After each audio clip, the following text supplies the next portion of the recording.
Hello, my name is John David Powell, and from the television studios of the Jack J. Valente School of Communication at the University of Houston, this is the Discovery section of Graffiti, the electronic newsletter of the College of Liberal Arts and Social Sciences. David Francis is the Hugh Roy and Lillie Cranz Cullen Distinguished Professor, Chair of the Department of Psychology, and Director of the Texas Institute for Measurement, Evaluation, and Statistics, or TIMES.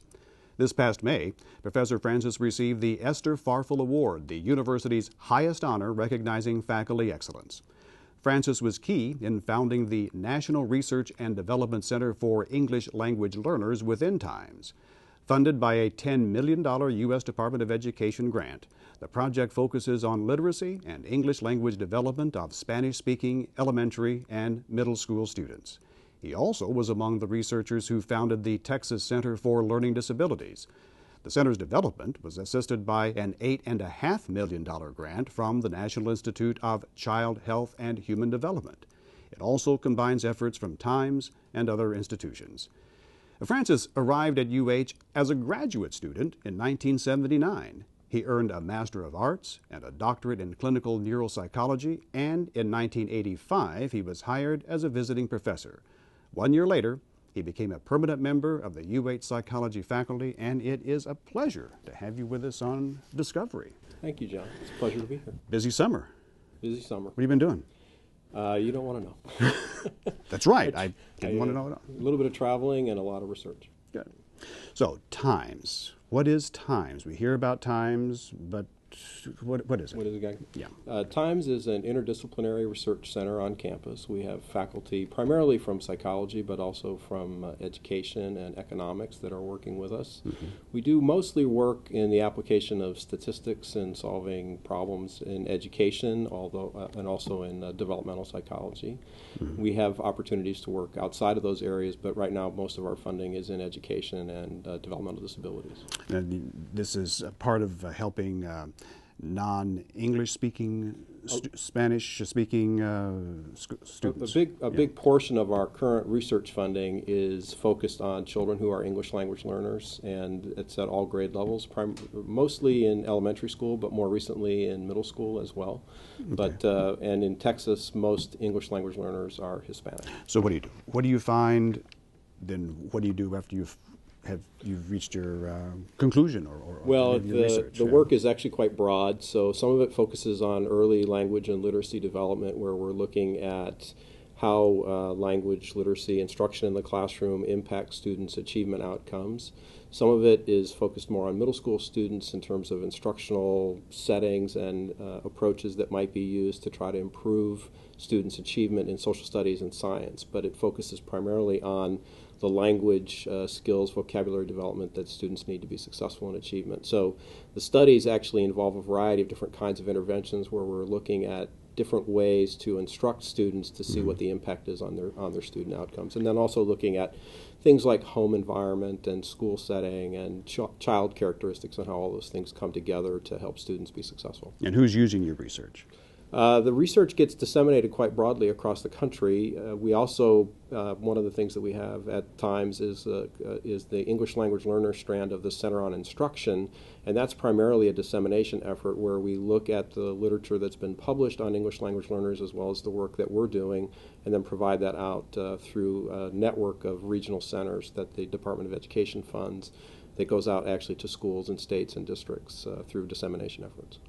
It's not out of the way to say that you are probably the top researcher in terms of federal funding at the University of Houston. We've had a lot of success, but it's not just me, it's a team of people. So I'm often the principal investigator of the grants, but it takes a lot of people. I think within TIMES at one point we had about 235 people working, about 130 full-time equivalent people. So it's not it's a small army. It's not just one person. Well, that's something about $45 million in federal funding since 2001, which may be, depending on how we look at the numbers, a tenth, if not a greater portion of the university federal funding in research. Yeah, it's easy to look at those numbers, but one of the things you have to take into account is the fact that the kind of work that I do involves a lot of people people cost money, and so the costs of the grants are large relative to, say, a scientist who's working in a laboratory that doesn't need a lot of people to carry out the work, but maybe needs a lot of equipment.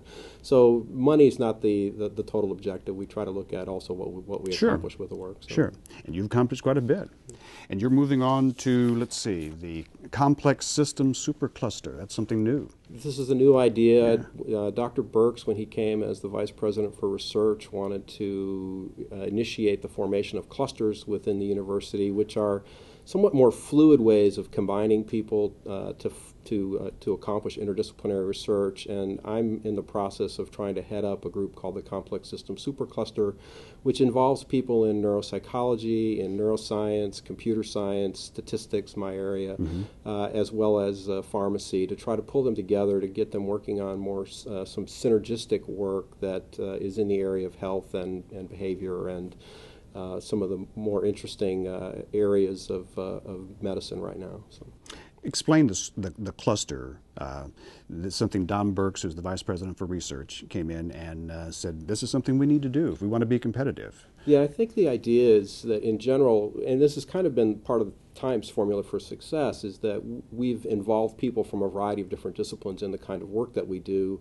That gives you an added edge, I think, in terms of competitiveness when you go in, because many of the problems that we try to solve today involve lots of different disciplines. And so when you can put people together from different disciplines working to solve those problems, you have a leg up on the competition. So the idea was to try to do that within the area of neuroscience, neuropsychology, statistics, computer science. Those people, bring those people together to try to compete for money that we wouldn't be able to compete for if we were just sort of working in our own, on our own in our own laboratories. Okay, so this is just in the organizing stage, the groundwork stage? Yeah, I would say it's still we're still in the preliminary stages. We're sort of mapping out where our home is going to be, because it's very important to sort of get everybody into a common location so that people can have an opportunity to talk with people who are sort of outside their discipline but working on a related problem.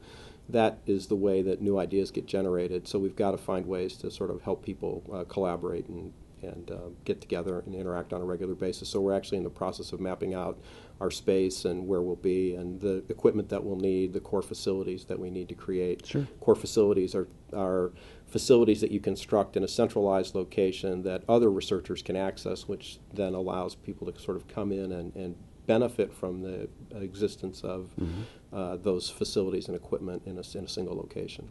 You're also chairing the Provost Search Committee? I am chairing the Provost Search Committee. One other hat that I'm wearing at the moment.